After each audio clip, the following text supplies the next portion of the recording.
What's up, everybody? Happy Sunday, middle of the day.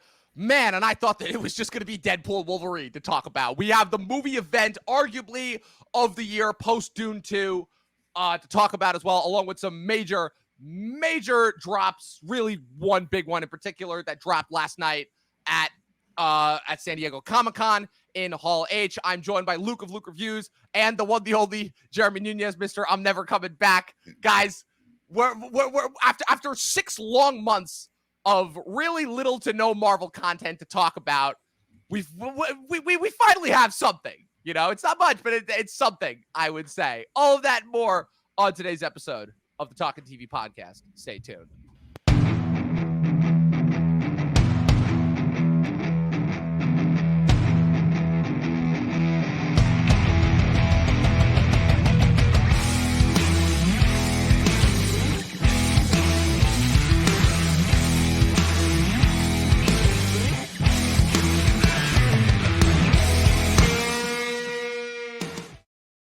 Oh, man, I thought I knew how I was going to start this, but, man, I've still been thinking about it just since last night. I'm like, how are they going to make this work? How? Everybody online, I don't need any pretenses. Everybody online knows exactly what I'm talking about. Everybody was glued to Twitter. Everybody saw the massive updates. There's no way. People have been hitting me up nonstop since last night. So I'm going to leave it up to you guys. You want to talk about the Comic-Con news, or do you want to talk about Deadpool first? I think Deadpool. I'll do Deadpool. Oh, that's perfect.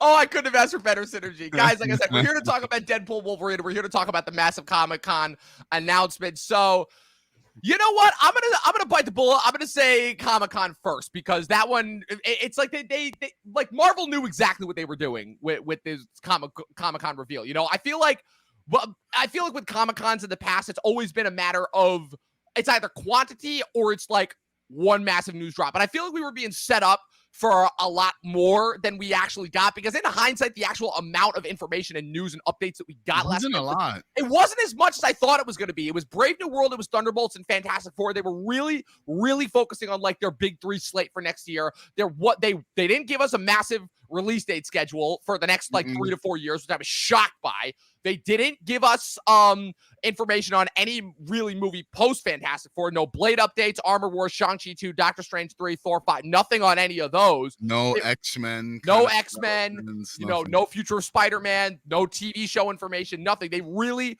wanted, like, pulled it back and streamlined and focused on their prime slate of next year, which, again, the likelihood of Blade joining that slate, it's slim to none. I would not be surprised. That movie's definitely getting its release date pushed, and I would not be surprised at all if they end up not even making it, honestly, especially after a little tease that's gonna be exactly in the movie that we're gonna talk about in a little bit. There's only one. There can only be one. So, but then obviously it's setting us up for the big reveal. So we all know it. They're like, okay, what's gonna happen with Secret Wars and what's gonna happen with Avengers 5 post Jonathan Majors? And I mean, they really brought out. First, they brought out the Russos. They're like, the Russos are back. They're like, after Jackman said that he was never coming back to Wolverine, and he's back now as Wolverine. After I said I'd never be back. After you said you'd never be back, here you are for your 4th fucking appearance on here. And after the Russos said they were done with Marvel, well, we all saw how their individual careers have gone up. An Apple TV bomb, the worst reviewed Netflix action movie ever, and now an upcoming Netflix sci-fi. The best thing they did since Endgame was the pizza show they had. Yes. The pizza show that they did during COVID. The pizza talking the pizza talking about filmmaking. It's like, wow, it'd be nice if you could actually, you know, apply some of those techniques to your own movies. Yeah, that'd be nice. But yeah, they said, yeah, we were never coming back to Marvel, and now we're back. And if there's one lesson that I think that needs to be learned from all of these, you know, postulating post-COVID, it's that never say you're not coming back. Because nobody believes it now. Even Jackman is like, yeah. I love how on some of the interviews Jackman is basically admitting is like, yeah, I'm basically a sociopath for basically stating that. So, but the big reveal, obviously, Secret Wars confirmed for 2027, Avengers 5, Doomsday, retitled from the Kang Dynasty, and then the reveal. They got the lineup. The mask comes off. Downey Jr. as Dr. Doom. So, guys, I mean, break it down. What were your initial thoughts, feelings when the reveal happened before we get into the whole nitty-gritty technical how it's going to work? Because there's a million and a half people that have been hitting me up. Jeremy, I'm going to start with you. What were your thoughts, man, when it happened? I saw it. I saw the news right as Deadpool Wolverine ended for me last night. It finished, and I turned my phone on, and I saw the news, and I out loud went, "Okay, sure, whatever." I was like, "All right," like I didn't know how to really feel about that. I was just like, "So it's just a movie about Doctor?" Because the movie's called Avengers Doomsday, Yeah. and my first thought was, "Isn't he a Fantastic Four bad guy?" And Originally, yes, but right, given how the character has kind of evolved since then, and I given thought he was I thought he was a Superman bad guy. but yeah, that too. But also, it's the role that he ended up playing in the 2015 Secret Wars comic book, which they are very clearly adapting. You know, he is a well, pretty yeah. central figure and has kind of evolved to become like a overarching big bad along the lines of like Thanos, rather than say like an individual Fantastic Four villain. So is he gonna be teased around these 3 movies? Because you mentioned Thanos, and Thanos shows up what 3 times before Right? or Yeah, the Infinity War? first 2 Avengers and then Guardians of the Galaxy. Guardians, right? So 3 times. So are they teasing that he's showing up in these 3 movies? Because if it's just one 3-hour Doctor Doom movie, 3-hour Doctor Doom movie with the entire cast of the rest of the MCU yeah, around him. unless he's doing, I know there's like the variants. I'm getting too deep into it. But No, please, as you should, go deep. I know That's there's the purpose of it. I know there's like variants where it's like Tony Stark variant where he becomes Doctor Doom. Is that where they're leaning towards? More than likely. If I had to guess, more than likely. They're gonna. I think that's what's gonna happen because they want either the trailer that, moment, right? of Dr. Doom Exactly. taking his mask off, and then Peter being like, "Oh," like Exactly. They want to build to those moments, and they know their audience, and they know the types of moments that the audience reacts to. And it's kind of the reason why their movies have been as successful as they have. One of many, obviously, as we've postulated over the years. But yeah, more than likely, it's going to be they're not going to have it be Victor Von Doom, or if they do have the character of Victor Von Doom appear, it will be a one-off in the Fantastic Four movie. But no, this is going to be a Tony Stark variant that becomes Doctor Doom. Yeah. That's exactly what this is going to be. 100%. It should be called Avengers Money Talks. I mean, that's what all these movies should be called, honestly. But I mean, it's whatever. Luke, walk us through your thoughts when you first saw the news. Well, I first saw it through a meme, so I thought that okay, it's weird. And I opened Twitter and it's real, so I thought, oh, we actually went there. Yep. I'm not surprised at the dekangification of the MCU. I guess he Oh, finally got distracted by everyone. But having it simmer throughout the day, I'm open to it. I'm ready to see what they have in store. Having one guy who's destroying the timeline be the same guy as the one who saved the timeline. I'm open to it. Marvel usually know what they're doing. I mean, it's Avengers movie. I'll have to be there. I'm just wondering if the most regular of moviegoers who like only go to the Avengers movie and he just sees Robert Downey Jr. there, he's gonna be confused. Look, what I will say to that is that I think the idea of the whole regular average moviegoer, I think that it's safe to say Marvel is kind of above that now. Because at the end of the day, regardless of whether you've only seen certain movies within the MCU or are a diehard fan and have seen everything in the MCU, there is what's called the MCU has the MCU has kind of elevated itself to this point in culture where even if you don't necessarily are individually watch the movies, you have some familiarity with it. It's kind of like how Netflix has permeated the culture. Netflix isn't just another streaming service. It is Netflix. It is a part of the cultural conversation. So as far as the whole, as far as my thoughts on it, at first I was like, really? Like this is the best you could do? Really? Yeah. But then I thought, right, that was my initial thought. But then I took a step back. Then I thought about it a little bit. And I'm like, God fucking damn it, Marvel. I hate you so much because you take the dumbest, most worst sounding possible fucking ideas and are like, we could probably make this work. And it's so funny because, Jeremy, I'm actually, I'm going to bring this up because I was talking with Mike about this and I'm like, the reason why, I'm sorry. I found out the crucial reason as to why certain TV spin-off prequels work and others don't. So obviously, what's the biggest failure of a spinoff, right? In TV history. Joey, easily. Easily, right? And obviously, yes, again, there have been successful spin-offs, you know, Frasier from Cheers, obviously, and what's it called? There's been many a lot others, of like Norman Lear, like Norman Lear, like in the network set. But in the modern day streaming era, right? I find that there have only been 2 massively successful and well-received TV prequel spin-off of popular IPs. That's Better Call Saul and Cobra Kai. You don't want to count one of the Yellowstones? No, because they're all in the same universe. Those aren't technically that's like set up like as its own cinematic universe. These shows were afterthoughts that were premiered long after their original IPs. And the thing that those 2 shows have in common, and again, I know this is a really long tangent, but I promise you it will connect back. The thing that those 2 shows both have in common, they started off as jokes. They're like, this is a stupid idea. This will never work. They're like, Better Call Saul, right? Let's do a prequel show about Saul. And Cobra Kai evolved as a long-running joke on How I Met Your Mother and the fact that Barney was a massive Johnny Lawrence fan as being the original Karate Kid. And Marvel has taken that formula and run with it, because I guarantee you, after the whole Kang Jonathan Majors thing and after the whole Multiverse of Madness thing, when everyone was rumoring that Tom Cruise was going to be Superior Iron Man and that, somebody, I don't know if it was Feige, I don't know if it was D'Esposito, I don't know if it was one of the writers or producers, but somebody was like, you know, and they were spinning around the rumor mill of trying to bring back Downey and Evans with the whole multiverse thing. And somebody was like, what if they just did Downey as Dr. Doom? And whoever it was, Kevin Feige was like, let's think about this. Let's muster this. It feels like they slipped deviant art under Kevin Feige. Literally, that's exactly it. And it's gonna tie into our conversation about Deadpool once we eventually get to it, as far as how big of an influence the internet has on the Marvel property and how that's part of the reason as to why the MCU is the juggernaut, the unstoppable juggernaut that it is.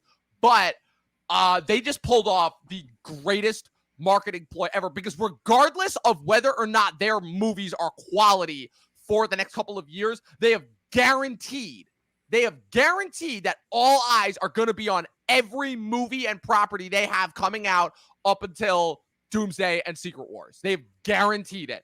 Everybody is going to go see Brave New World, Thunderbolts, Fantastic Four, Blade, whatever, to see hints of, okay, is Downey going to be? And the minute that the dust settles and everybody kind of forgets about it, then they drop the trailer, and then it's game over. And they are literally going to do exactly what they did with Infinity War and Endgame, where Doomsday is going to revolve around Downey as Doom, and all the other Avengers are going to be supporting players. He's going to wipe the field, make Battle World at the end of Doomsday, and then everyone's going to regroup in Secret Wars in order to beat him. It's going to be, I guarantee you, that's what's going to happen. Secret Wars is going to be so big because it's interdimensional. You're gonna have Toby come back. Yes. You're gonna have Hugh Jackman come back. You're gonna it's gonna be. You're probably gonna have like Fassbender and McAvoy. Yeah, probably. Yeah, probably. Honestly, yeah. They might even throw in a hint of the Fan Forsing universe before that universe gets. I wouldn't be surprised. I would not be surprised. Would not be surprised if it's Michael B. Jordan and Miles Teller. Yep. Hanging out with the new Fantastic Four we have. I wouldn't be surprised if 2 Chris Evanses hang out, right? Yeah, Halle Berry Storm. Like I'm not like it's gonna be a 4-hour extravaganza. Yeah, because that's Marvel's thing. Every time they have to one up, they went from 6 to 9 to 12 to however goddamn many they had in Infinity War and Endgame. I lost track, and now they just have everybody. This is gonna be like the most expensive but most profitable movie ever. Pratt will still have the "and" credit at the end. Yep. And James Cameron is gonna be like, I gotta release another cut of Avatar in order to make sure that's at the top. I'm gonna make Titanic 2. Fuck it. Titanic Jack 2 is back. Yeah, Jack is back. Yeah. This time it's personal. That's exactly it. Yeah. Needless to say, they pulled off a barn burner. It was pretty momentous. It was a momentous occasion, man. The month of June and July, man. July 13th, Trump gets shot. July what was yesterday? July 27th. Robert Downey Jr. back as Dr. Doom. I'm telling you. Core memories being formed here, people. It's like I don't care about the Marvel Cinematic Universe like that. I'm very tangentially like kind of looking at it from afar. I left it behind with Endgame or No Way Home, really. Yeah. This makes me think though they're kind of going back to how they were from like 2013 to 2017. Yeah. Where the shows they had, which were what, like Daredevil and all that stuff, and Yeah, they had the Netflix shows and the ABC shows, and they distanced themselves from those shows as far as possible. But the thing about those shows is that those shows they dealt with the ramifications of what happened in the movies. Yes. So far enough that you didn't have to watch them. Yes. But if you did, you got a little kick of, oh, that's interesting, as to that's why that's happening. Whereas the Netflix or the recent Disney Plus shows as of late have been so like, if you missed out, then you're assed out. You don't know what's going on. Yeah, I feel like they're going back to that. Yes, they're definitely pulling away from that. And they're still using the TV shows to introduce some new characters. And Daredevil will be a very, very big event. That's going to be interesting. That's going to be interesting, especially since they have plans to factor Daredevil heavily into the next Spider-Man movie as well. So, but that's kind of like a unique thing because Daredevil always kind of stood head and shoulders above the rest of really all the TV shows that they put out. I thought Punisher was really good too. Punisher was pretty solid. I don't think it was as good as everybody else said it was, but it was still pretty solid. And I'm also a big fan of Luke Cage. I really think Luke Cage is slept on. Luke Cage, the second half of that first season is better than the first half. Wait, what? Wait, no, whoa, I'm confused. Whoa, hold on. The Mahershala Ali section is the first half. My bad. I'm confusing it with the I was worried for a second there. You know why? Those shows, that show and Iron Fist are filmed so blandly. I really confused Iron Fist with Luke Cage. Iron Fist was bad all around. My bad. The first half of Luke Cage I liked a lot more. And then they kill off Mahershala Ali, and you're like, what are they doing? That's probably why Mahershala is fighting them so hard on Blade. He's like, you're not fucking cutting me out of this shit. Not like you did with Luke Cage. I forgot about that. Forgot that he was in that too, and he was in fucking wow. Yep. Yes, he was. Good Lord. But yeah, it's going to be an interesting next couple of years of content, to say the least, and especially, honestly, we needed a boost like this because I'm sorry, Luke, I know that we've been going back and forth as far as whether the movies are back or not, but man, this year's been rough. This year's been testing my love and enjoyment of movies. It hasn't been as much of a banger as last year. The really strikes definitely impacted things. Yes. The Batman got delayed another year, which I was very sad about. That was going to be next year anyway, but still. I like Twisters a lot more than you. Yes, you did. You like Twisters a lot more than I did. I haven't seen Twisters. I'm trying to go see it in IMAX. It's whatever. Luke, you said it the best. What was it that you said about that movie? It's a 5-star, 3-star movie. Oh, okay. Yes. On Letterboxd, you give it 3 stars and a heart. Yes, that's exactly it. I gave it 5 stars in the heart, but yes. That's it. Also, Luke here is the biggest Michael Bay fan. He's the only guy that's a bigger Michael Bay fan than I am. So I still pitch him for Secret Wars. Clearly, no one listened. But you know what? He's making Skibidi Toilet now. Yeah, that. That's right. I don't even know what that is. That was my thought. Exactly. Literally, Mike told me that at the store the other day, and I'm like, "What the hell is that?" And he's like, "Like a head in the toilet."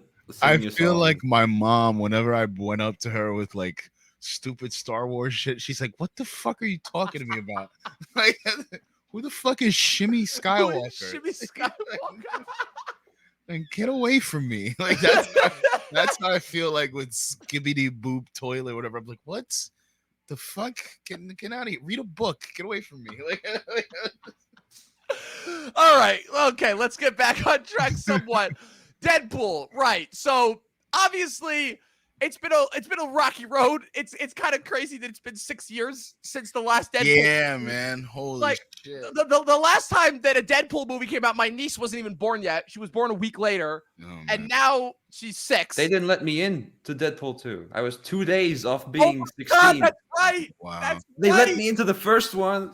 I was 14. You into the first one underage. That's crazy. I just turned 20.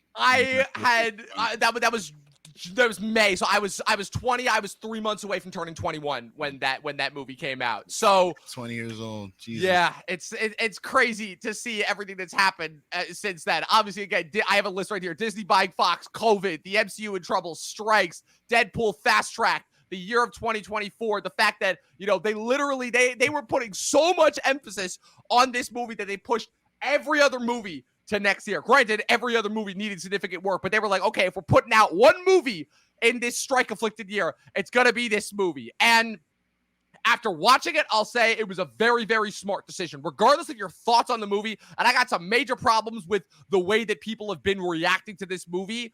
A very, very smart decision. First and foremost, making this the only major MCU movie, not counting all the Sony movies that they're like, okay, we got a Marvel gap year. Let's throw out all our shit now so that people who are starved for superhero content can put it out. I think the first thing that this movie has kind of proved is that it's kind of proved what James Gunn has been saying the last couple of years, which is that people haven't been starved for superhero content. People don't have superhero fatigue. People have bad movie fatigue. And the reason why all of these properties, with the exception of a few, have been flopping the last couple of years is not that they haven't been, that people are tired of superhero movies. It's that they have been, for the most part, pretty much all bad, where even Marvel was finally succumbing to like the bad superhero kind of fatigue. But there have been some good ones in the last couple of years. Obviously, James Gunn's Suicide Squad, the Snyder Cut, Guardians of the Galaxy 3, No Way Home.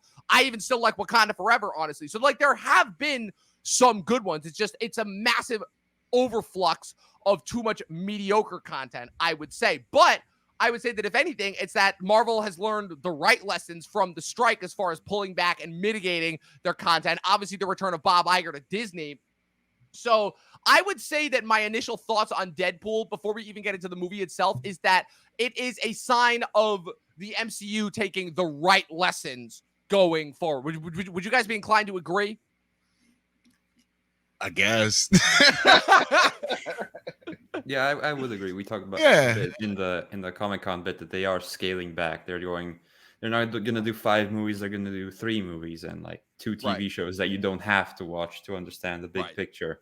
Because like most of them haven't been like good at all. Maybe one or two. I mean, as bad as their movies have been, good lord, some of those. Like, we are never seeing Moon Knight again. We got no Midnight Suns announcement. I'm convinced he's gone. You think he's just gone, which is crazy because I thought Moon Knight was one of the better TV shows personally. Not that that's saying much, but yeah, and Oscar Isaac, man, his track record with superhero properties is just, man, it is not good. It is not good. Other than Spider-Man 2099. Other than Spider-Man 2099, that's the only one. That's the only one. There can only be one. Apocalypse. He can't be live action in superhero stuff. No, he can't. He really can't. So, needless to say, right? So, like I said, there's two obviously the major conversations to be had here, right? Which is obviously the MCU. What's it called? Yes, Dantre is in the chat. DJ DeBlackio is here. What's it called? There you go, Dantre. Gave you your shout out, but you still couldn't actually be on the stream because you're at Comic-Con still. What's it called? So there are kind of two different conversations to be had here. There's the Deadpool conversation and the MCU conversation. And what I like is that, as far as this movie goes, as far as its treatment of it, is that it's kind of doing both, but at the same time utilizing it well. Where in the sense of they're having Deadpool come in to completely obliterate and make fun of the MCU, while also kind of being the thing that reinvigorates it. And most of the time, that doesn't work. Usually when you have like a parody of a thing, but you're still like doing the things that were not working about the thing originally. And Deadpool is doing that, but this is kind of the one instance where it worked, at least for me, because the thing about it is that the character of Deadpool is kind of this dichotomy where he's simultaneously this character who wants to be taken seriously, but is also all jokes, where it's like, he needs to say that he wants to be taken seriously for purposes of character arc, but then his actions are like completely the opposite, where it's like, yeah, I just don't give a fuck. I'm just doing everything that I want to. Ultimately, I'm ripping through universes. I'm literally using Wolverine's skeleton as a battering ram against TVA agents while dancing to bye, bye, bye. Like, it's a very, very interesting dichotomy that the character of Deadpool has to pull, and just somehow they make it work ultimately every time. And again, I really do have to give credit where credit is due. Ryan Reynolds, say what you will about him, but he is committed to making this character work. And I understand completely why this is the comic book character that he wanted to do, because it's practically Van Wilder and everything that he brings to Van Wilder. And really, honestly, if you want to make the argument, the thing that really he's the only thing that he's good at, honestly, you can call him a one-trick pony if you want. I personally would still like to think that he's capable of more, but I know a lot of people are kind of in the camp that Ryan Reynolds as an actor is kind of a one-trick pony. But say what you will, all of his sensibilities, all of his wit, all of his charm, they work for Deadpool. They really, really do. And while I don't know if this showing is his best display as the character of the 3 movies, 4 if you want to count Origins, but that's not Deadpool, we all know it, of the character. But man, it is if there's one thing that this movie showed, it's that 6 years later, and he has not missed a beat as the character. He still has all the comic timing, all the fourth wall breaks, and now when you get the chance that he gets to use Disney as a punching bag, with certain exceptions. What's it called? Yeah. Dontre, just to let you know, we have already talked about Hall H in the review, and we have just started and we have now since transitioned onto the Deadpool review. So like I said, before we get further into it, your guys' initial thoughts on Deadpool. Luke, I'm going to start with you this time. Just like Deadpool as himself. Well, in general, Deadpool as himself, the movie. Thing about Deadpool is I don't really care about him when he doesn't have the mask on. Like, I feel like when Ryan Reynolds does put the mask on, he almost becomes possessed by the character, or even when dancing in the beginning, the guy his dance double, he gets possessed by the soul of Deadpool. I'm not saying his movies are laugh out loud funny, but they're always funny enough. Like, they're very enjoyable. Everyone he has interactions with, it's a great contrast, especially in this one because he's with this grumpy Wolverine. But I've always enjoyed the movies, and this one I enjoyed as well. But like with many of the MCU characters that have been introduced in Phase 4 and 5, I really like to see him in a real team movie, like a Secret Wars. I think that's his real playground where he could do some damage. Yeah, it's going to be interesting, especially in Secret Wars, given that Deadpool, I mean, he even showed it in this movie. You know, you have Hugh Jackman back as Wolverine, but Deadpool, and specifically Ryan Reynolds, is like the star. So it's going to be interesting to see him back in a true ensemble piece where he doesn't get to play lead fiddle. Because same as well, even Downey, you know, even though he has kind of centered himself as the center of the MCU, even he still it was interesting how they were able to utilize him as part of the ensemble in Infinity War, really. It was very interesting. Jeremy, your thoughts on just Ryan Reynolds in general, his take on Deadpool and the movie itself. Ryan Reynolds is Canadian Chevy Chase. And he does it really well in Deadpool. But there's something weird about like him now biting the hand that feeds him kind of a thing. That is fun, but sometimes feels a little toothless.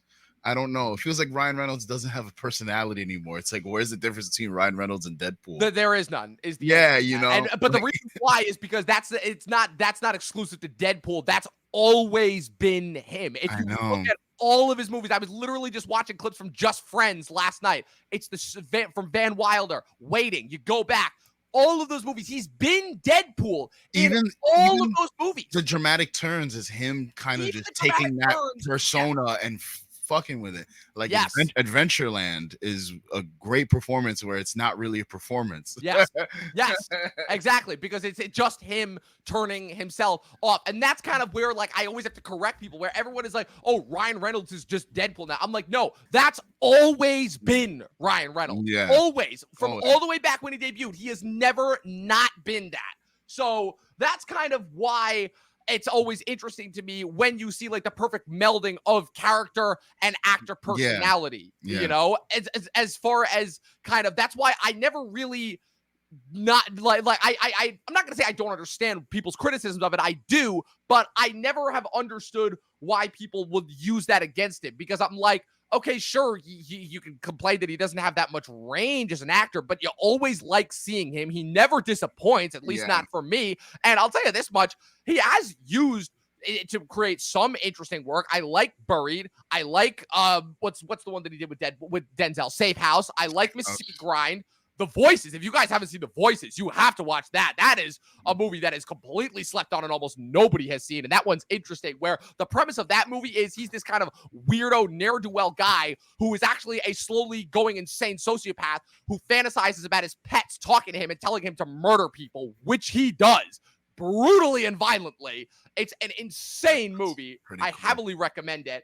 And it's kind of interesting seeing him like utilize the Deadpool, but to like play like an actual sociopath, not like a fun sociopath that we like, you know, him cutting up other like, you know, bad guys. And as far as Deadpool and Wolverine goes, as far as the plot of the movie, it is unfortunately, the reason why I say this is the weakest one is because just from a screenwriting and a story standpoint, a lot of this movie relies on kind of coincidence and the fact that the bad guys are complete and utter morons.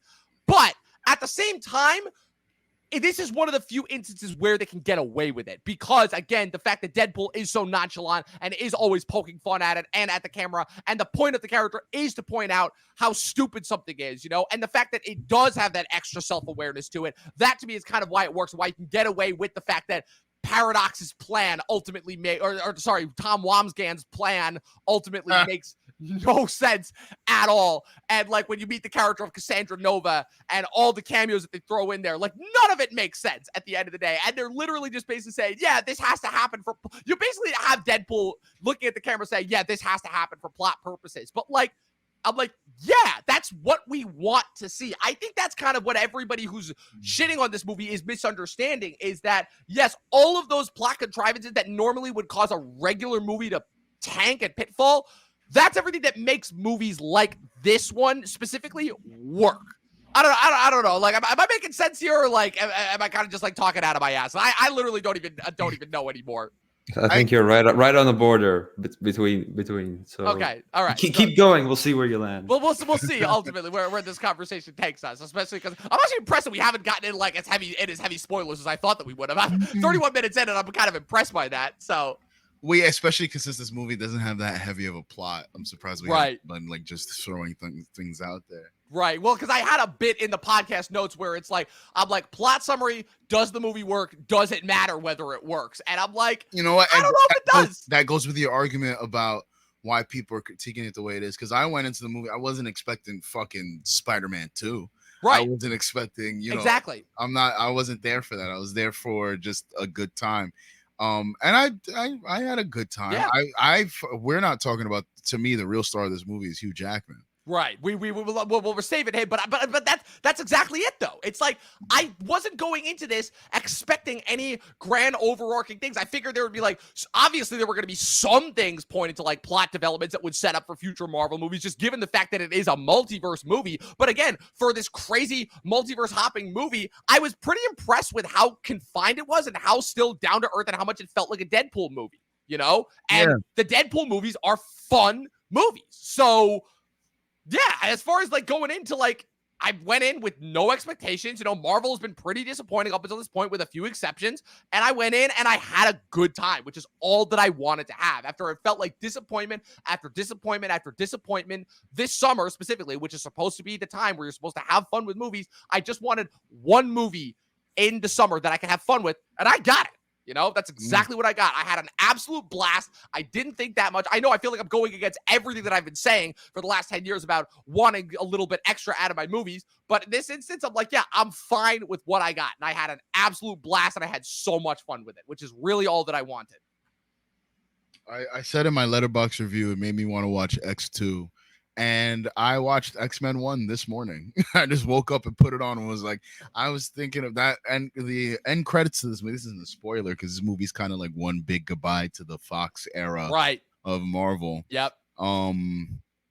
And so it has this montage of behind the scenes footage, primarily of Hugh Jackman, but of most of the Fox era heroes set to Green Day's what is it? I hope you have the time of your life. Yes. And the whole time I was like, I remember I have those DVD extras. Yep. Like I have them somewhere in my home watching all those interviews.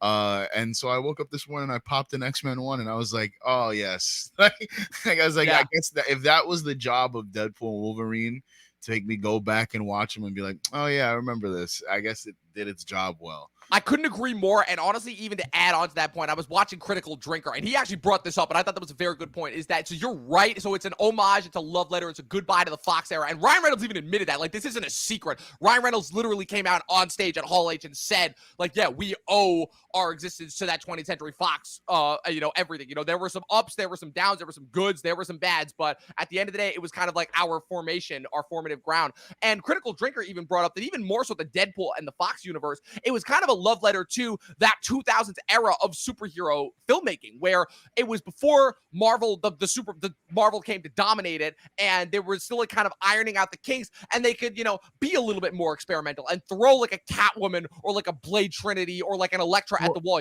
Obviously not all of it worked, but just the fact that they were able to make that You know, that's kind of what it is. It's kind of a love letter to a more like experimental and more interesting time when you didn't know if every superhero movie was going to work, but there had been enough of a groundswell and a success to prove, okay, the genre isn't completely dead, you know? Well, a lot of those movies like are aping. A lot of the first movies in those series, like X-Men 1 and Spider-Man 1, are all kind of aping off Superman, the 70s Superman. Right. And then the Right. sequels to those movies are all like genre movies, but Yes. not in the MCU way where Captain America, Winter Soldier, everybody was like, oh, it's espionage. It's not.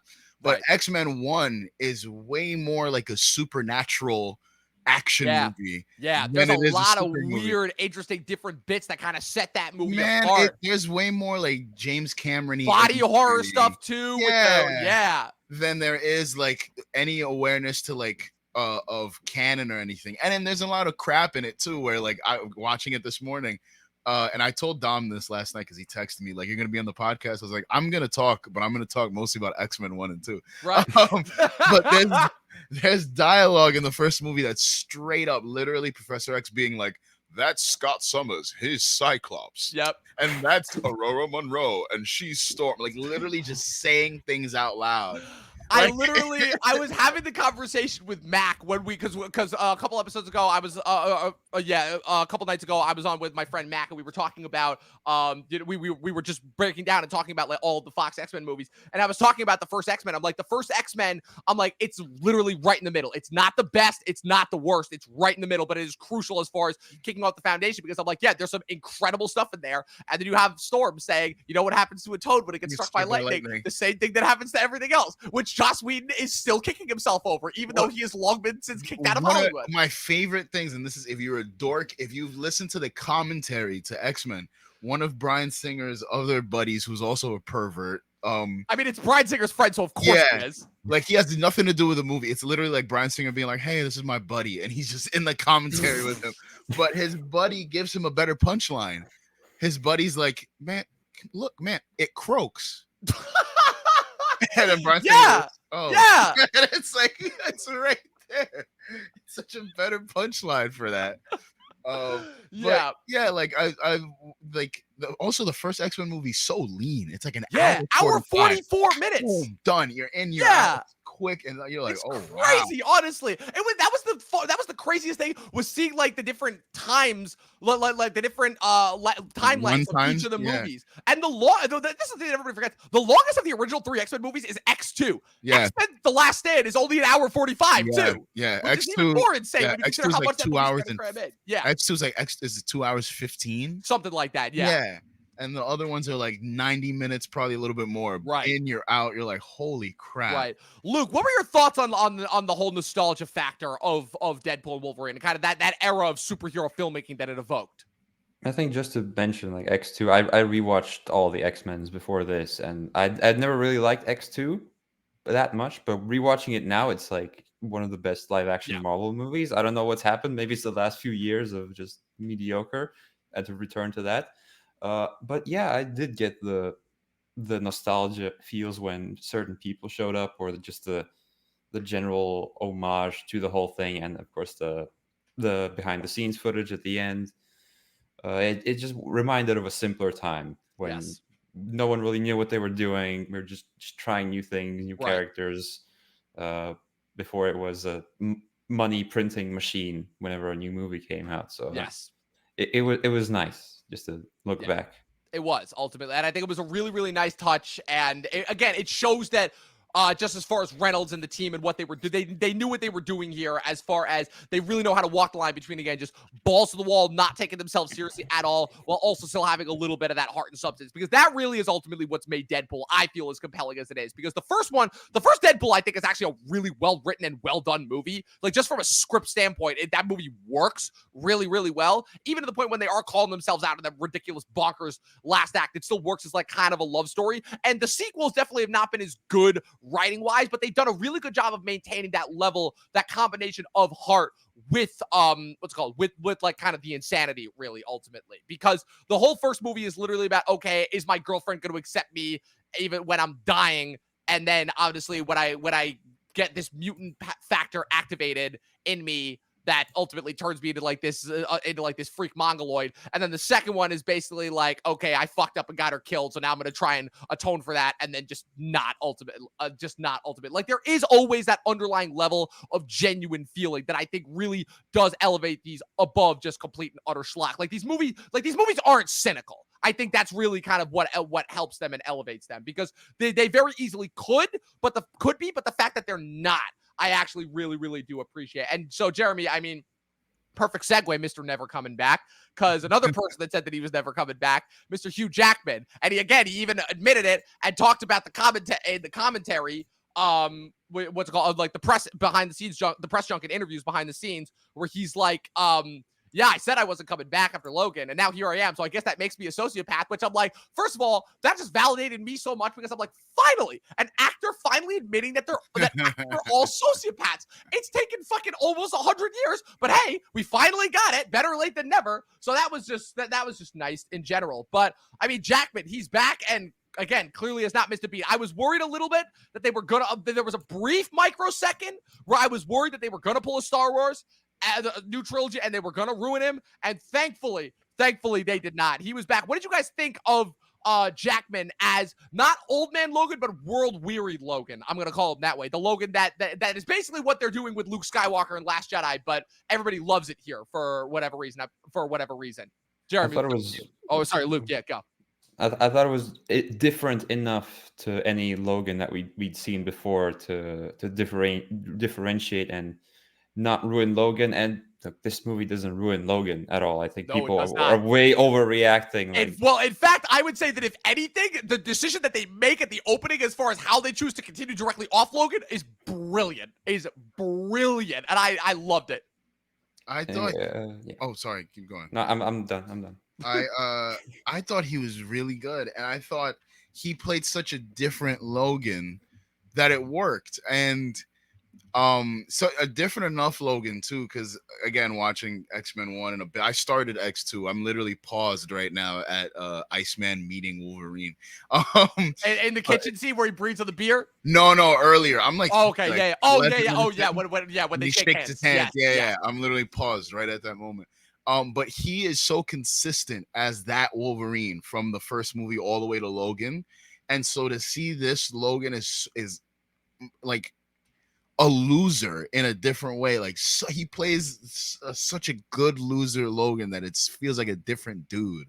And he could tap back into it like it's nothing, and it was just awesome. And can I talk about the mask? Oh yeah, talk about the mask, please. So he puts the fucking mask on. Spoiler alert: he finally puts the Wolverine mask on. Right. I mean, we all knew that the suit was in there, so like, the cowl of the mask is coming out at some point. Like, dude, I don't know about you. Like, I was like, I have not cheered at a Marvel movie in a long, long time. I cheered. I audibly cheered. I cheered a few times. It had been a while. It had been a while since we had a Marvel movie worth cheering at. I cheered when Wesley Snipes pulled up. Spoiler. I mean, that too. I think I cheered most for Gambit. I mean, that in general was just incredible. That was like, literally, it's like, they knew exactly what they were doing, where they literally have the MCU Hall H moment in the fucking movie where it's like, all right, here comes Jennifer Garner's Elektra, Wesley Snipes is Blade, Channing Tatum is Gambit, you know, they're all here. Like, what the fuck? But everybody was cheering. And then when Wesley Snipes is like, when he has the moment where he's like, the two moments for me with Snipes, there's only one Blade, and some of the fuckers are still trying to ice skate uphill. Oh, Jesus. I was like, yes!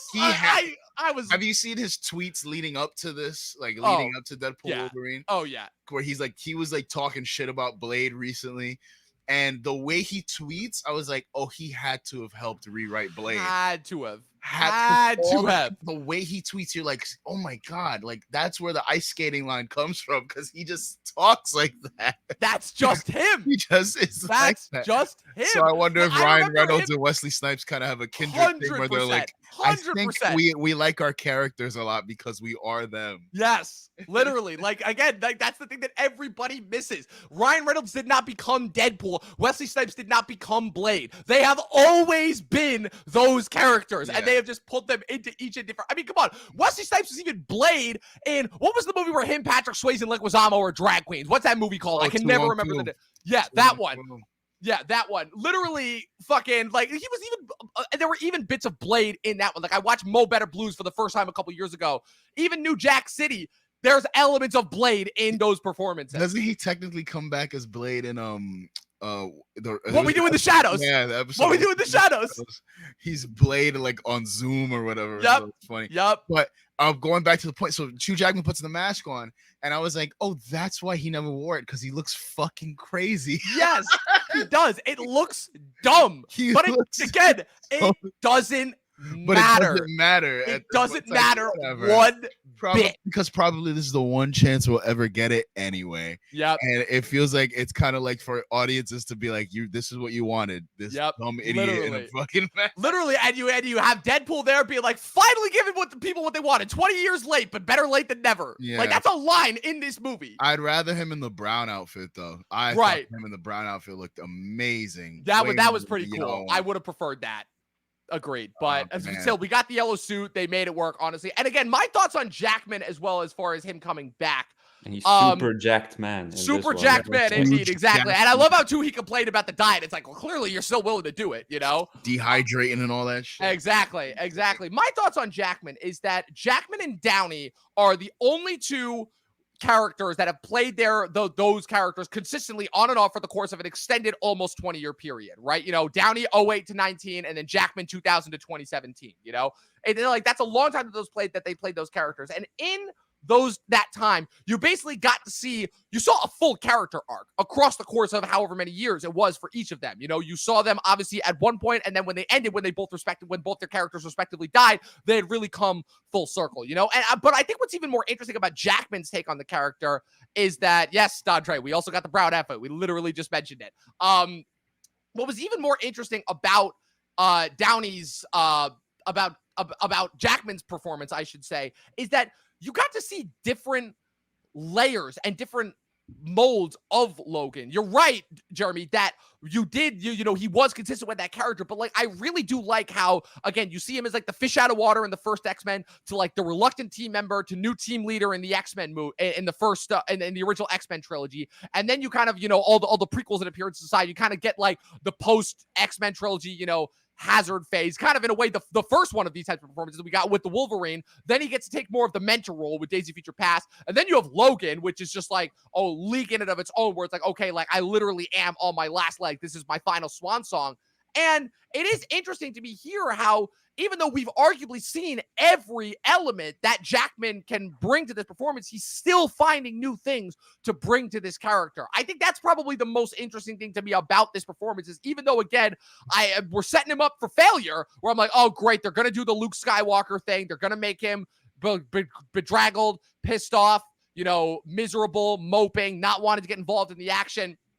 But they even managed to make that compelling. And I don't know if that's credit to Jackman and just his understanding and handling of the character, or just the again, Reynolds and Sean Levi and the team that was in place behind him as far as knowing how to best utilize him, or if it was just his back and forth with Deadpool too. Because man, I mean, Jackman and Reynolds have been hinting and hyping up, and Reynolds has clearly wanted to do Deadpool and Wolverine with Jackman so badly for the last couple of years, ever since he finally managed to rescue Deadpool from the absolute monstrosity that was X-Men Origins. It's been very clear that he's been wanting to do this for a very, very long time.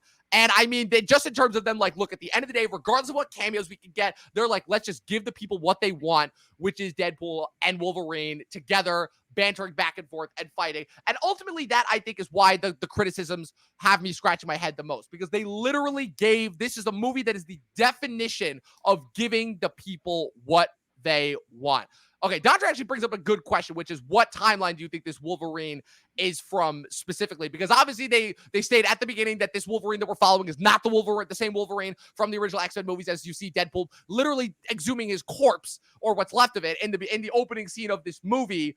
So that actually is point, because again, you have a montage in the beginning when Deadpool is brought to the TVA, and where he's popping around to different realities in order to try and see, you know, different Wolverines. You get like 5'2" Wolverine, comic accurate Wolverine. You got brown suit Wolverine fighting the Hulk. You've got Age of Apocalypse Wolverine. You got Wolverine literally on the X-Cross. And obviously, again, Luke, the return of Cavill. You know, we're getting the full range of Cavill as well this year too with his cameo. He keeps as showing Wolverine. up, but He keeps he's showing up. rarely a lead. Yep, they're just not making him a lead anymore. They can't get him to leave the studio. Nope. Like, get out of here. Yep, Go. just like, Apparently, he leave. might be in McQuarrie's next Tom Cruise movie. Which would be I've cool. been hearing things. Which would be cool. I hope I'd be another down for Hulk that. hits him in the fucking face again. Yep. But yeah, so what timeline do we think this Wolverine is from? It doesn't matter because it's another like extinction era one where all the X-Men have died. He's the only one left, and at the end he comes over to Deadpool's universe in order to save it. He's like, yeah, I'm kind of okay with Deadpool, But you know, with my universe getting with clipped. the yellow uniform. I feel like in my head, I imagine them all being like the Chris Claremont, like fucking like classic. Like they all look like comic book accurate. Yes. Like, you know, X-Men, uncanny X-Men. Like that's the way I think of them. Like, or maybe 97, not exactly 97, but Not like exactly that, 97. you know what I'm saying? That like Yeah. probably the same universe the Professor X that got his neck broken from Multiverse of Madness. Like that same universe, I'm guessing. Oh, so you think that's 838 universe, which is funny because there were original rumors and drafts that 838 universe was going to play a much bigger part and that Magneto and Wanda were going to be in there. And then I heard that they scrapped that when they did that creative overhaul. So what universe is fucking Beast from Marvel's in? Because I think that's the one we're gonna see in Secret Wars. Like you think so? Come in. I it's think still so. Frasier. Oh, he's still Frasier. Listen. The fact that what's it called? Yeah, Dante does say, of course, we have to be careful because he feels like we don't have fully fleshed out characters anymore, just cameos, and people will go crazy. That's how I felt a lot of it, because that was my problem with No Way Home, because it was just like I know these characters not from this movie but from other movies, and the characters that are in these movies besides Peter have nothing to do. And that's how I felt about Deadpool and Wolverine. Yes and no. I disagree a little bit, only because, again, they are there in order to kind of, you know, serve as different, like, versions of, like, okay, these are, like, the different versions of you that you could become after suffering this kind of traumatizing, what do they call it in Across the Spider-Verse that I keep forgetting? Nexus event. I can't remember what they call it, but this canon is like events. Right, this is your canon event, right? And these are they're kind of there to offer and show the different possibilities as far as where he could go. That's what I would say. But as far as so that's the one exception that I'll make where, okay, no, those two characters actually do serve a narrative purpose and are not just cameos for the sake of being cameos. But Dante, I am inclined to agree with you. You are right. But here's the problem. That's all that's getting the people excited anymore. And unfortunately, it's worked as far as getting people reinvigorated into Marvel, you know? Going all the way back to WandaVision, when that came out in 2021, when did people go nuts? When Evan Peters popped up in that show. Yeah. Yep. Well, the thing we also got to take into consideration, too, is that, like, I guess it depends on the movie, because this movie, it doesn't matter. Right. You know, like, whereas No Way Home felt like it was trying to compete. It felt like it was trying to compete with the awesomeness of Spider-Verse, but Spider-Verse had so much heart and like without having to rely on faces. It's like you got to trust these characters more. And No Way Home just felt like greatest hits. Right. I see where and this movie is also greatest hits, but it knows where to go for it. Like it knows what it is in a way. The only thing I'll say to No Way Home, once again, is that, again, that one specifically, it feels like, and very similar to how this movie feels like an homage to the 20th Century Fox era, that movie, No Way Home, specifically feels like an homage to Sony Spider-Man era and Avi Arad, specifically, because it was always Avi Arad's dream for years and years and years to have Sinister Six in a movie, and the fact that that's what that felt like finally, specifically, and the fact that they were kind of able to pull from all the pre-existing live action Spider-Man movies, that's to me is why that works. So these two movies are really Kevin Feige's anniversary presents to the Donner Company and to Avi Arad. Yes. Basically. Yes, that's exactly what it is. Basically, he owes his entire career to the Donner Company. He got his start working under Lawrence Schuler Donner. So I was watching one of these Marvel movies the other day, and his name popped up in a credit. Yeah. Oh, wow. He's credited on X-Men and Spider-Man. Yeah, I think it was Spider-Man 1 I was watching it. Yep. He is credited as a producer on that movie. And he has talked extensively about how Sam Raimi's direction and take on that movie very, very heavily influenced how he wanted the tone for the MCU to be. He's talked Have you about seen that the latest extensively. rumor of Raimi doing Spider-Man 4?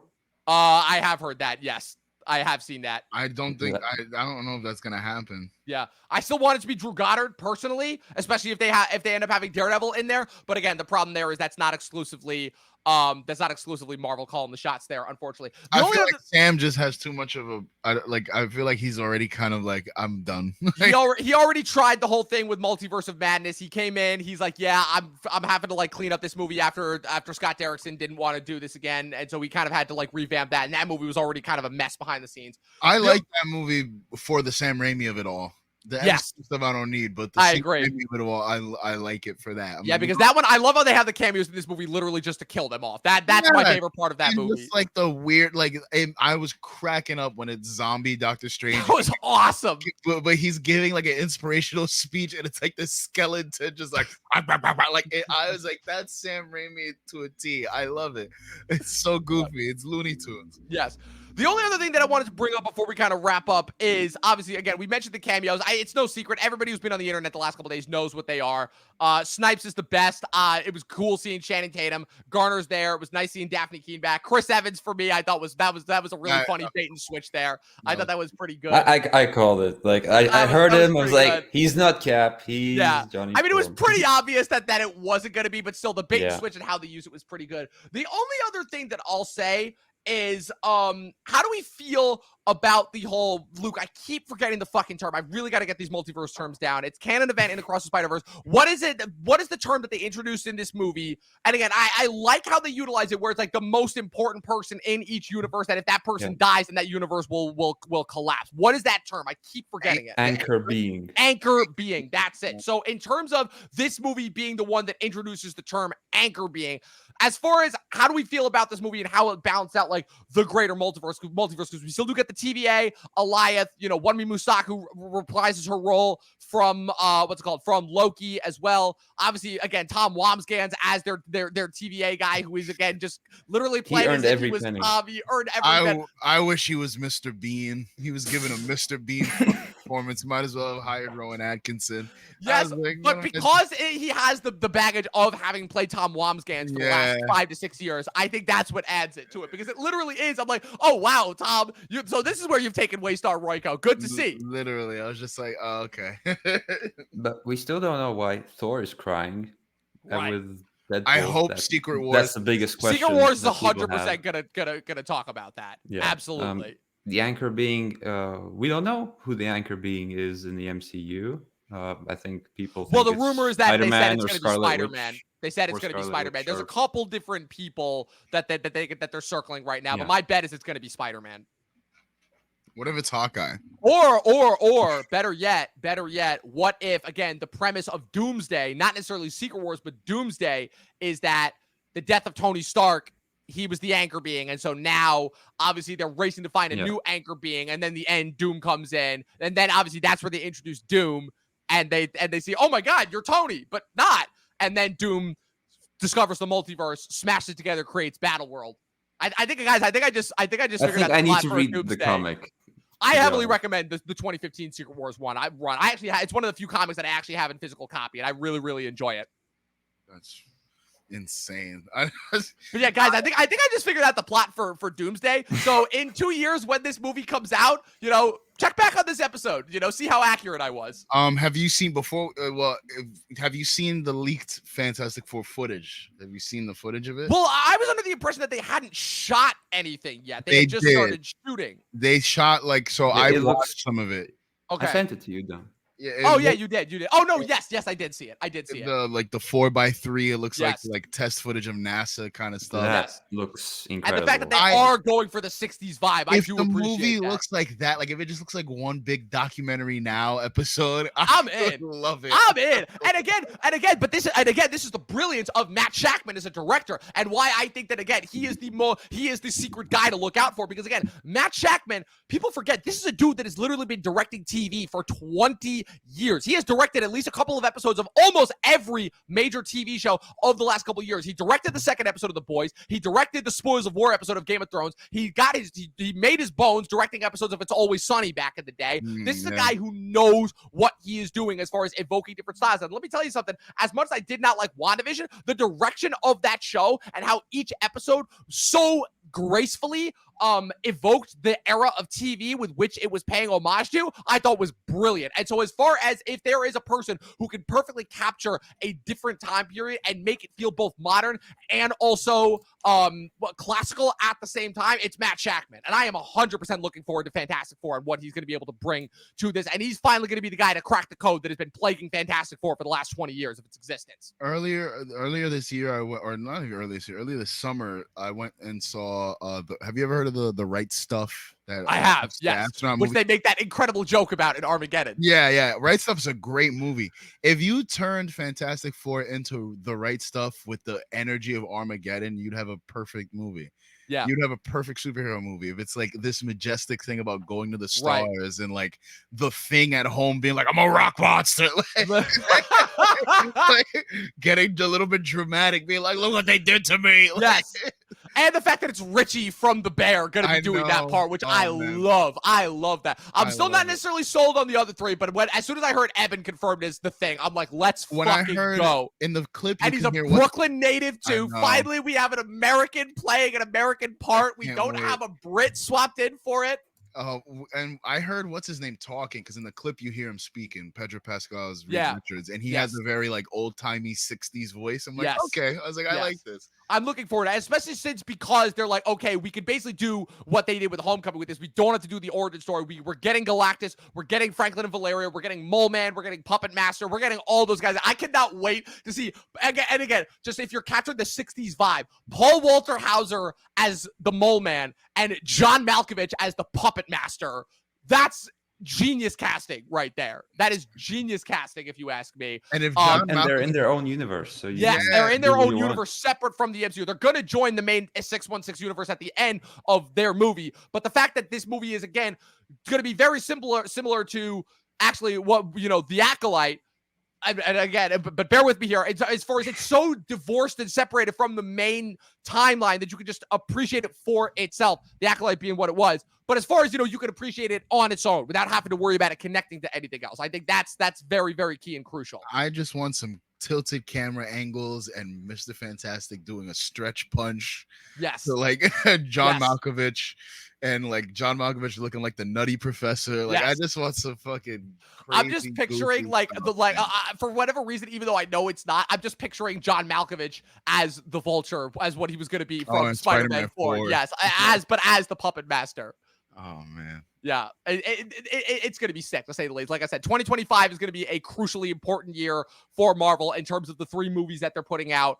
And I'm not counting Blade in that as well. So, like I said, before we get out of here, our final thoughts and star rating for Deadpool and Wolverine. Luke, I'm going to start with you. I definitely wasn't disappointed. I'm not going to shit on it.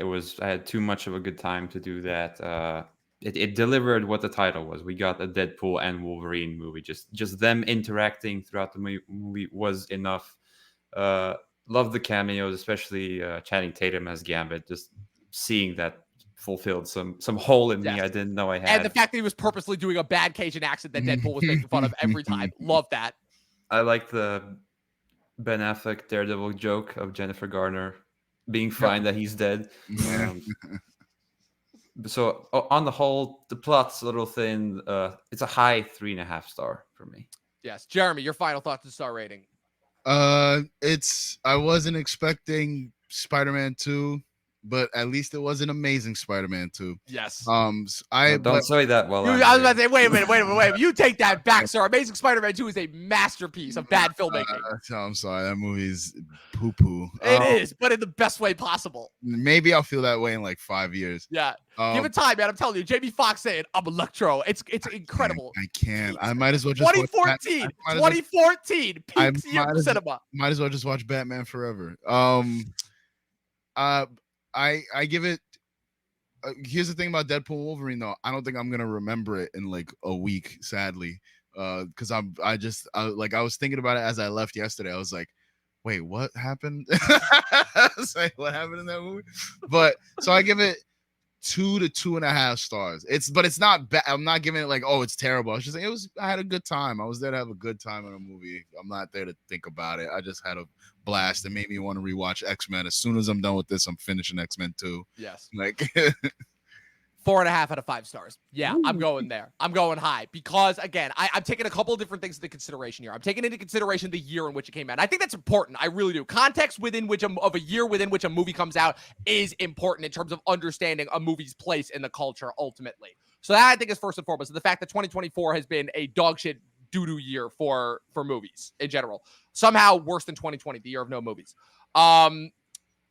The fact that I got exactly what I wanted, the fact that it surpassed my already incredibly low expectations, and the fact that at the end of the day, I just had a good, fun time. Again, I wasn't expecting anything big. I wasn't expecting anything extravagant. I was expecting some Deadpool shenanigans. I was expecting Jackman to deliver. I was expecting some crazy cameos. I was expecting some fun action, and that's exactly what I got. I got exactly what I wanted. The half star is off because it's not a perfect movie. But again, like, it's very rare that you get exactly what you want and that it delivers so much time that's an easy trap to fall into. But the fact that this one did, that is why it merits the high rating. So yeah, Deadpool and Wolverine.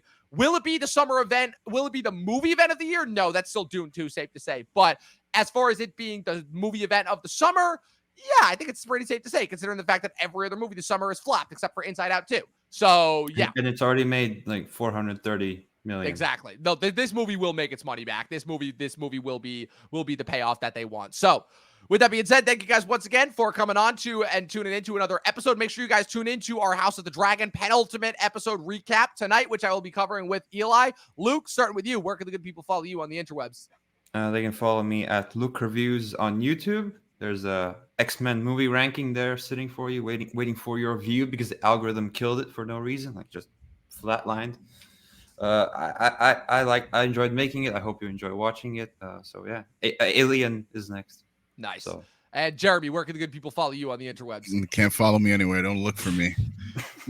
He doesn't exist. He's don't invisible. Exist. I'm not here. Although we have seen your face on the podcast too. So yeah, the one time that it happened. Don't exactly. look for me. Don't look for him. Exactly. I'm never coming. Never coming back. Still issuing the proclamation. Once again, thanks to Dontre for hopping in on the comments. Wish you could have been here, obviously, but we know you're at Comic-Con. And, you know, Dontre actually got to witness the events that happened at Hall 8 that we, unfortunately, were only witnessed on Twitter yesterday. He got to witness those in person. There's a video when before Robert Downey Jr. came up, you hear somebody in the background because Joe Russo goes, you know, we have to get the greatest actor. And someone goes, Ben Affleck? I heard someone say Jared Leto. Yeah, someone says Jared Leto, but that was great. My favorite. Just Ben Affleck? Like, as a question. Just the reaction. So random. What's going on, people? We have another incredible episode. Will, get out of here.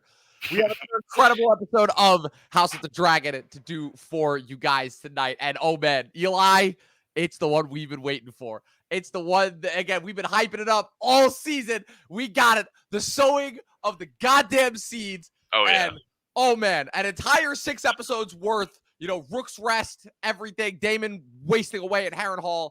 It is all paid off. It is all led for this moment on this episode of the Dragon Watch. House of the Dragon, Season 2, Episode 7. Stay tuned.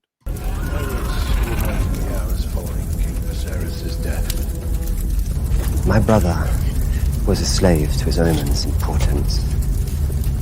Anything to make his feckless reign appear to have purpose. What are we going to do about it? Did you really think that you could just fly about the realm, trying to steal my brother's throne? Instant make us kings. Dragons did. All right, Eli, we've been waiting for it all season. We knew we were getting to this episode after the surprise of Sea Smoke basically claiming Adam last episode. We finally got it. The sowing of the seeds, which is the infamous event in which Rhaenyra summoned a bunch of lowborn, baseborn Targaryen bastards from King's Landing to Dragonstone in an attempt in order to claim the two dragons that are residing there, Vermithor and Silverwing, who previously belonged to her. I believe it was her great-grandfather, King Jaehaerys, and his wife, Alysanne Targaryen.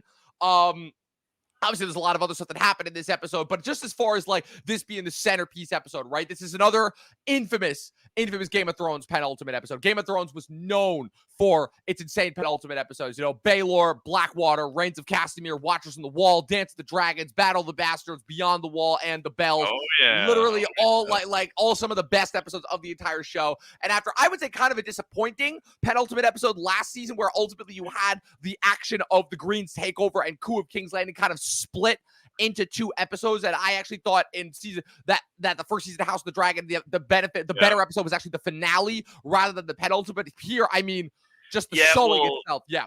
No, it's funny you say that, because I honestly thought the 9th episode of the first season was the weakest, and kind of by a pretty large. And it wasn't like, obviously, the coup taking place itself was pretty interesting, but I think what kind of soured that episode for me was when Rhaenys just went full genocide on and they kind of never really mentioned that again, even though that's like one of the biggest and again has an open but besides even the terrorist attack implication, the fact that she has the easiest chance to take out the enemy in one shot and chooses not to. So it's also that, and then the fact that it's never spoken about ever again, and it feels like obviously, we've been seeing this season how there's like all this support for Rhaenyra among the small folk and the lowborn, but like I feel like murdering a bunch of them, like one of Rhaenyra's biggest supporters, murdering a bunch of them would maybe it's not a good maybe look. just a little bit. So it's not a good look ultimately. Yeah, just from the writing standpoint, at least. I mean, like obviously there was no mention of it in the book, even when right. So it was just kind that of felt like Rhaenys it was just escaped. thrown in. Right. Yeah. Obviously, you needed to have Rhaenys escaping from King's Landing in order to serve the narrative purpose, but just as far as like the extra stuff, it's like, no, I agree. That episode is really kind of weak for me. What was it needed? Yeah, it's like, what are we doing here? But this episode, man, oh man, did they freaking deliver. I mean, just the sequence in and of itself of all the Targaryen bastards, and then Rhaenyra claiming Vermithor, and then she's like, all right, I'm out, have fun. And then just pandemonium ensued. And it was glorious, ultimately. And so, I mean, just breaking down your thoughts, right? Because from the opening scene with her confronting Adam on Seasmoke, and they don't waste any time at all. The opening scene, she's literally standing there in front of Adam, is being like, you're riding this fucking dragon, who is my ex-husband's dragon. Again, still no mention of Laenor or anything like that. What the hell's going on here? And he's pretty much like, this dragon came to me. Like, I don't know what you're talking about. I just want to serve ultimately. But so what are your thought process on Rhaenyra's kind of willingness and eagerness, and the fact that she is ultimately prioritizing the fact that she finally has a chance to put the advantage back on her side at the behest of, I would say, some pretty, not sage advice, but some pretty, I would say, worthwhile caution from her fellow advisors, because at the end of the day, right, even though Jace is coming at it from a very personalized standpoint, I feel like you can't ignore some of the tactical problems that he has with it, which is like, not only is it our name that kind of sets us apart as far as dragon riders, and now that's kind of removed if you're essentially letting these baseborn regular people come in and claim the dragons, but also, how do we know we can trust them at the end of the day? But then obviously Mysaria brings the point of, it's like, yeah, Aegon and Aemond are your half brothers and they're fighting you for the throne, so we need to kind of get rid of this whole idea of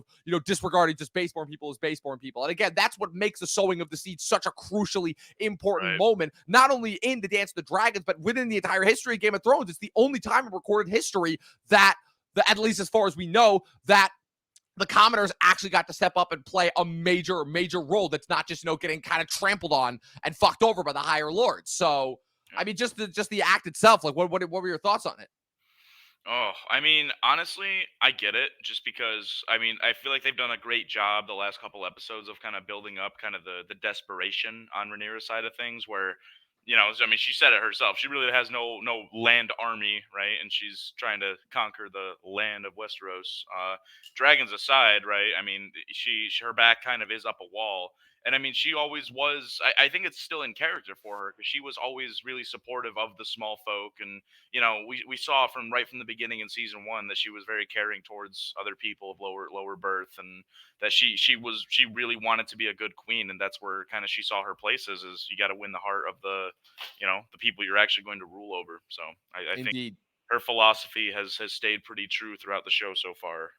Indeed, I couldn't agree more. Yeah, Hugh and Ulf, man. I mean, we've been following these two with their tiny little parts that they've been mostly disconnected from the major action. Yep. We've kind of only seen the fallout of the greater war and affecting them as far as being the common folk, and they finally have their chance to shine. And man, they do not disappoint. Obviously, and again, like Hugh definitely is a little bit worse off than Ulf. They unfortunately revealed that his daughter died in the previous episode of the sickness that she was suffering from. He has to leave his wife behind, and he's literally like, but I have a chance to claim the dragon. And Ulf, I love how Ulf, it's literally like, I don't know if I want to do that. They're literally like, you're kidding me, right? You've been bragging this entire time about being a Targaryen bastard. Now's your chance to finally take it, and you're gonna say no. And I love how he's kind of bullied into doing it by his fellow friends. And the first chance he gets knocked off the ledge by Vermithor. He's like, fuck this, and that, of course, stumbles into Silverwing's lair.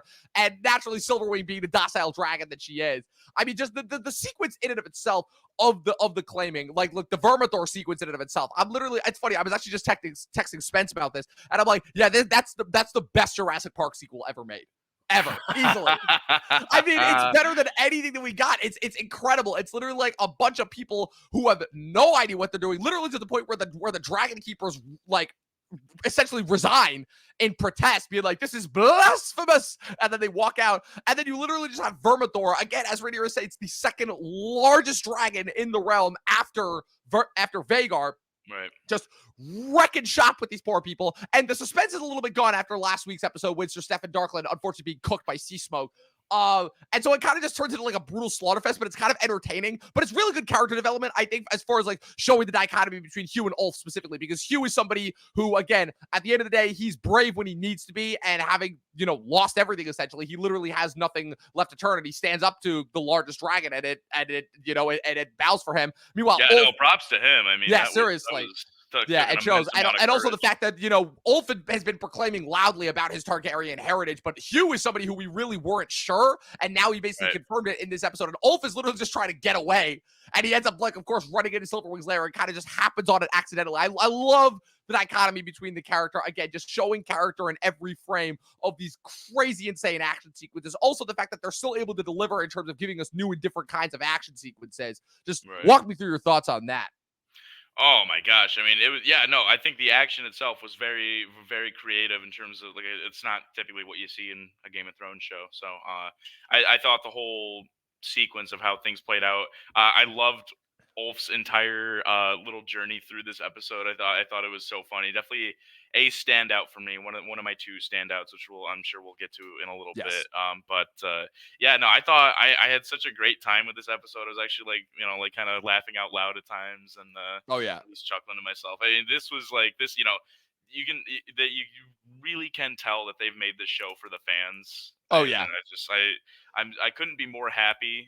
Because when just after the finale of Game of Thrones, I was so ready to kind of be done with this universe, and just it's the little moments like this that really have like been able to like kind of recapture some of the magic of the first series. I couldn't agree more, especially given that I love, and there is nothing that makes me happier than seeing all of these critics online that work for all of these like high up profiles, wringing their hands and be like, oh, it's not working, it's too slow, blah, blah, blah, blah, blah. Meanwhile, I talk to regular people and they all love it. There's not a single person that doesn't love it. It shows that, again, this shit is for the fans. It is for the nerds. We are the ones who love it, and this is clearly a property that is made for us, and the creators of the show, Ryan Condal, have clearly learned their lessons from the mishaps of the last season of Game of Thrones. I also want to just know what some of these critics, like, their criteria is. Like, are you critiquing it as an adaptation or just like the work itself? Because I feel like the classic case of, when one thing goes, they just replace it with another thing. It's like, it's too faithful to the book. It's not faithful enough to the book. It's too slow. It's moving by too fast. It's their job is literally just to nitpick. Corporate media, I think we like it's kind of well known. They're all kind of paid for at this point. Yes. Like you can't really trust the critics the way you used to. You really can't. You really take really it can't. with a grain of salt. Like, I mean, like The Boys season 4 having a critic score of like 51%. Well, I'll at least justify that a little bit because of the political edging. And you and I have brought up different things about like the problems with this most recent season of The Boys. Definitely had its flaws, but I still think 51% is kind of wild. I won't lie. 51%, I think, is honestly kind of high. That's higher than I thought it was going going to be. But That's crazy. We should debate that sometime. yeah, we will for sure. But real quick, so cutting back to some of the other sequences that we have right now, everything going on in King's Landing with so Allison's just in the Godswood, just chilling. I was told that this was going to be more of a suicide attempt. I have to say that as far as what we actually got, I was a little bit disappointed. For me, definitely wasn't. I mean, it kind of, I'd say, one of the more forgettable parts of the episode. I feel like there wasn't really enough, like, really emotion or any stakes in it. I mean, I feel like this doesn't really change Allison's story in a big enough way to, like, include, I guess, make up for the amount of screen time that it had. Yeah, I agree. Yeah. Yeah. For me, the interest here is Laris and Aegon, especially given that if the rumors that I've heard about next week's episode, it's going to be that they're doing a little bit of a switcheroo of certain events, but it does make sense as far as for the narrative where you see Laris continuing to bond with Aegon, who the Grand Maester is trying to help him recover. He has recovered a lot more than I thought he would, but I loved how they're continuing with that little arc of Laris feeling like this kinship to Aegon now, especially now that Aegon has been severely burned. And once again, building up Laris's, enmity with Aemond as well. I love that trifecta back and forth.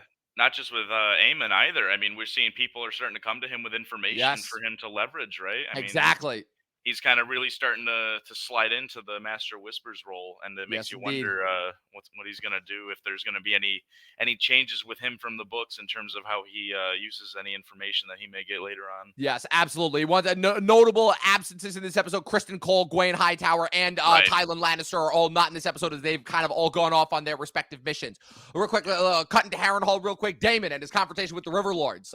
We got Oscar Tully infamously making his stand ultimately, and Will Blackwood definitely getting a lot more than he thought he was going to get ultimately. Daemon finally has his army. He finally has the River Lords at his beck and call. Did not go the way that we were expecting. And do we think that this is finally the end of Daemon's just kind of meandering at Harrenhal ultimately? While it has been an interesting character arc, it unfortunately kind of has resulted a little bit very similarly to, I would say, Daenerys' arc in Karth in season 2 of Game of Thrones. Yeah, I would say not that I think the arc itself is bad, but I think it's been a little drawn out, at least more than it needs to be. Yes. I think between all the visions, I think it does like a great job of capturing, like, right, and we're obviously seeing Paddy Constantine again, and like seeing Daemon's inner thoughts is always pretty cool. But how many times did we really need to, kind of get the same message? At the end of the day, it is kind of repetitive. I get it from, like, the budgeting standpoint. He's obviously one of the main characters. You got to have him in every episode, and got to give him, I'm sure, X amount of lines and yada yada. Corporate, whatever. But that's exactly it. Yeah, but what did you think of his scenes with Oscar Tully? That's what I wanted to touch on. That's the standout for me of that whole sequence. Yes, Oscar Tully was absolutely, I think, my standout of the episode. I mean, obviously, everything that was going on with the dragons was phenomenal, but I don't want that to overshadow how awesome I thought that scene was with Oscar Tully kind of coming into his own. Because, I mean, we've been hearing him just by name, right, for a couple episodes. We saw him already, technically, when Daemon told him to kill his grandfather. And he's like, yeah, I'm not doing that. Right. Yeah, and he, kind of. So I do like how our perspective of Oscar was kind of led us to be one thing, and then it ends up being something completely different this episode, where he really kind of just walks right into that role of being the River Lord, right? And he he puts everyone in their place, right out the gate, he does. In a way that playing the Game of Thrones, playing the politics very well. Again, does not let his young appearance and how everyone is roasting him get to him at all. He handles himself against Daemon very well. He straight up calls Daemon's out. He's like, yeah, you've done nothing but make a mess of things out of here, and now you need me to clean your shit up.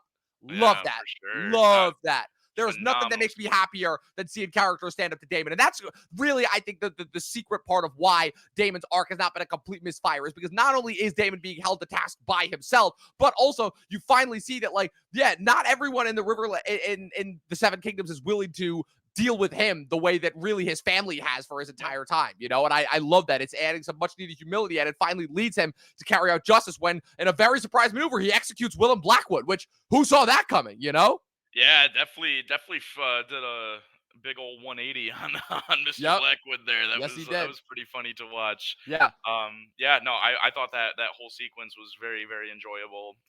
Especially, I think, Daemon having an impact on the others around him, right? We were getting all this buildup with the Riverlands, right? We're finally gonna actually see how that's gonna fold out right in the end of this season, start of next season. I'm very, very excited for what's to come. Yep. Absolutely. High tide. Corliss is seen with Alan. I mean, so Corliss only has like a brief minute with Adam after Adam kind of settles in and he sees him as the Dragon Rider, right? So I thought that we were going to get Corliss raising his sons to and legitimizing them, but we didn't get that in this episode, but that means we're definitely getting it next episode. Corliss basically telling Alan, he's like, yeah, you're gonna be our spy master now, ultimately. You know, Alan kind of being the one that kind of now I like that, even though Adam again gets all the spotlight with, you know, getting to ride Sea Smoke and being one of the Dragon Riders. Ultimately, I like how Mysaria, they're still using Alan as far as part of the plot. Mysaria is like you know, utilizing him as part of like her network in order to like bring the bastards to Dragon. So what did you think of Corliss's scenes with Alan? Honestly, every single time we've seen Alan, I haven't been like, I guess, wowed by any of his scenes. I mean, not that he has a huge part or anything. I'm sure, obviously, we're gonna see a little more of him later on in the series. But yeah, I mean, it's kind of nice seeing him at least open up a little more to him. And now that his brother, you know, is kind of Mr. Dragon Tamer, and now suddenly is well, Adam gets the record as far as setting the template to prove that, like, oh my God, Rhaenyra's stupid idea can actually work, you know? Right. And kind of opens up the door for Hugh and Ulf, obviously, to claim Vermithor and Silverwing. So yeah, and I do like seeing the perspective of someone that maybe doesn't like may have a possible claim to a dragon that doesn't want to, right? I think it does more for the sake of world building, and that's not everyone's interest, and not everyone is super like risky stupid wanting to potentially die by dragonfire. So yes, exactly. Yeah. Exactly. Yeah. So but I liked Alan's continued usage. Jace's scene with his mom. I have been very back and forth on Jace this season, especially because I think it's safe to say that Jacaerys is not the character that he was in the books. You know, they've been bits and pieces of that, but I would say that Jacaerys is kind of been a little bit on the back burner this season. You know, I mean, he obviously, I like that he still got credit for being the one to, you know, propose the idea of, you know, the dragon seeds. But as far as his reaction to his mom, again, and the fact that he's kind of coming at it as like a spoiled child, where he confronts Rhaenyra for, you know, Harwin Strong being his real father and everything, you know, and kind of like, did she ever consider once the impact that it would have on, you know, him and his brothers ultimately? Again, bring up very valid points, but I feel like it's like bad timing to say the least. Ultimately, once again, Rhaenyra skips another council meeting. It's like, okay, that was to be explained, especially since she's probably tired of listening to like older men try to tell her what to do. I sort of understand that, but I mean, again, is Jace raising a valid point, or do you think that he's just like, again, he's coming at it from a place of just like, you know, kind of like as like a bratty child? Yeah, I go back and forth on this myself, because I feel like we almost have seen kind of two different sides of him this season, where like you know, he's so, you know, in favor, right? He's so supportive of his mother, right? At the end of episode 5, like not even that long ago, right? And he you know, he's finally like ready to take on the role of the heir, and he learns the prophecy of ice and fire and everything. And I do agree. I think we've definitely seen a little more of his more immature side this episode. Not that that's a bad thing. I think, you know, his development as a character, you know, is, I mean, let's be real. I mean, he wasn't even like a character in season 1 practically. So it is nice to see him develop. And I think obviously we kind of know why he's getting his, you know, these, I guess, as much screen time as he can get for what's to come. We know. Yeah, and so I do feel like that I'm sure they'll kind of resolve, or at least semi-resolve, or leave him in a good place for when the time does come for him to march off to war there. Fly, I guess is the proper term. Fly. So. Yeah, that's the thing, because they have said that the Blacks are taking King's Landing next episode. That's happening, and I mean, man, talk about a switch overnight, especially if Rhaena claims Sheep Stealer in the next episode, like we're thinking. Again, that makes it what? It's gotta happen. Well, it's gonna happen. It's not a matter of. Like last episode confirmed it. And this episode, when she basically breaks off from the party, you know, as far as that, unfortunately, the kid's going to the gay abandoned, and she's like, yep, peace out. I'm going to claim a dragon. I thought that was hilarious. But it's like, I'm just. I agree. Cyrax, Caraxes, Vermax, Moondancer. Now they've got Sea Smoke, Vermithor, Silverwing. And if they get Sheep Stealer, too, that's 8 dragons to the Greens. What, 2 now? That's insane. Yeah, that's an insane advantage. Vhagar can handle all that. Yeah, Vhagar can't handle 8 dragons at once. It can't. It ultimately can't. And that's kind of ultimately what leads us into the final sequence of this episode where after Ulf claims Silverwing, Aemon's at a meeting. He's looking bored. He's like, okay, your brother Darren. I mean, the good thing, so the Greens technically do have 3 dragons now because, Dreamfire, not Dreamfire, Tessarion is taken to Wing. And even though it's funny, I was also talking to James about this as well, where he was saying how we were going to see Tessarion next episode flying with the Hightower army when they start marching. But, what's it called? We're probably not going to get a shot of Darren. I would be very surprised if we do because they definitely haven't cast him yet. They're going to cast him for next season. But I mean, so I am glad that they are still showing that the Greens aren't entirely out of sorts. But like, it's safe to say that like, so Aemon's sitting there, he's bored. They hear that like people are screaming about a dragon. He looks outside. You see Ulf flying Silverwing like the idiot he is around the city. Aemon immediately rides out to Vagar. Whoa, oh man, how much it would have sucked if Ulf and Silverwing ended up going up against Vagar in battle. That would have been insane. But oh boy. But it leads to ultimately one of the most badass, if not the most badass closing shots that I've seen, definitely this season, possibly of the entire show and this entire universe so far. Aemon flying Vagar towards Dragonstone, and what he sees, he's like, he needs to turn around. Rhaenyra with Cyrax, Hugh riding Vermithor, and then Ulf and Silverwing landing on the parapets, and literally Rhaenyra with this just look of stoicism on her face, literally like, yeah, that's Too right. little, Who's too got late, more Aemon. dragons now, bitch? Oh my god. Very excited to see what Talk takes about a place next baller final episode. shot. And you know that Aemon's spooked when he's going to Helena for advice in the next episode, being like, yeah, I need you to ride out Dreamfire. And Helena's like, did you forget the part where I lost my son in the premiere? I am in no shape to be riding a dragon right now. and freaking hey, Will, what's up? And between Aemon's injuries from earlier in the season, Aegon's injuries, yeah. Aegon. Every episode. We were so close. Every episode. We were so close to having one. We were I'm gonna so blame close. that one on Will. So. Yeah, that's fine. Just blame everything on him. That's easy enough to do. Yeah.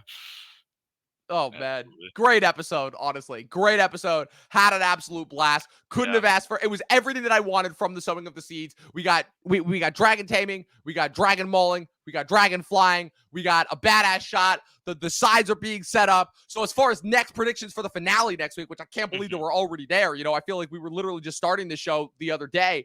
Again, definitely going to have the Blacks taking King's Landing, Tylan interacting with the Triarchy. Rhaenyra is flying to Harrenhal in order to talk with Daemon. Rhaena is definitely finding and taming Sheepstealer, the Hightower host. Kristen Cole marching towards Harrenhal. And what else am I forgetting? Oh, and the Blacks are taking King's Landing. But unfortunately, we're going to see Vagar torching the Riverlands as a result. So it's going to be a baller finale next week, and it's setting us up for some more seasons of craziness, to say the least. So, Eli, what do you give this episode out of 5?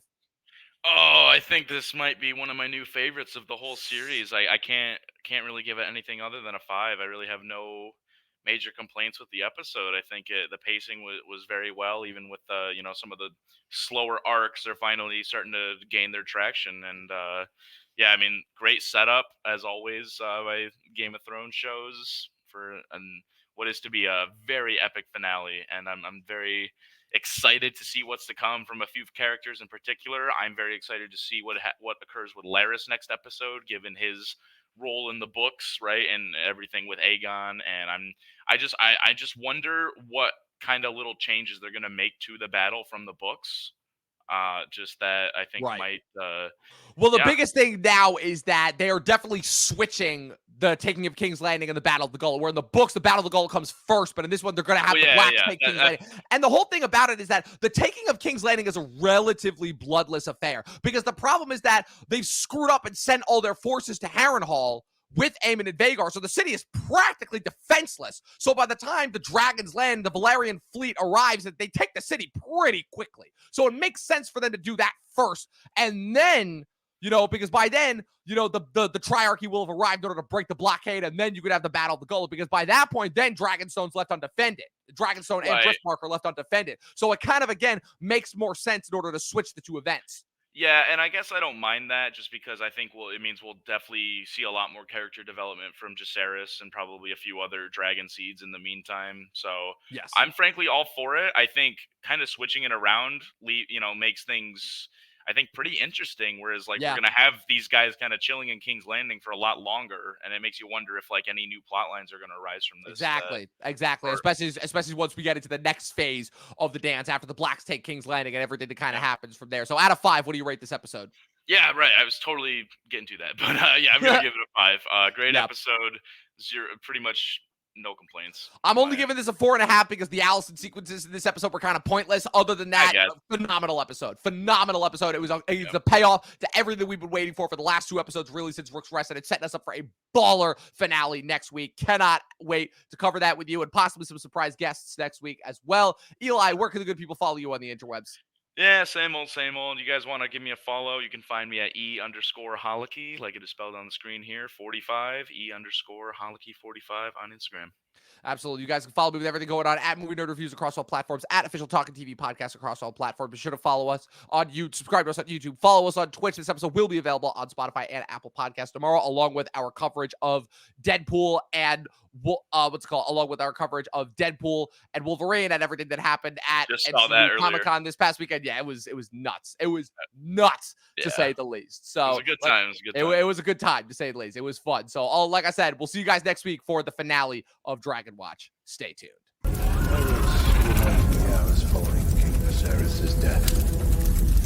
My brother was a slave to his omens and portents. Anything to make his feckless reign appear to have purpose. What are we going to do about it? Did you really think that you could just fly about the realm, trying to steal my brother's throne?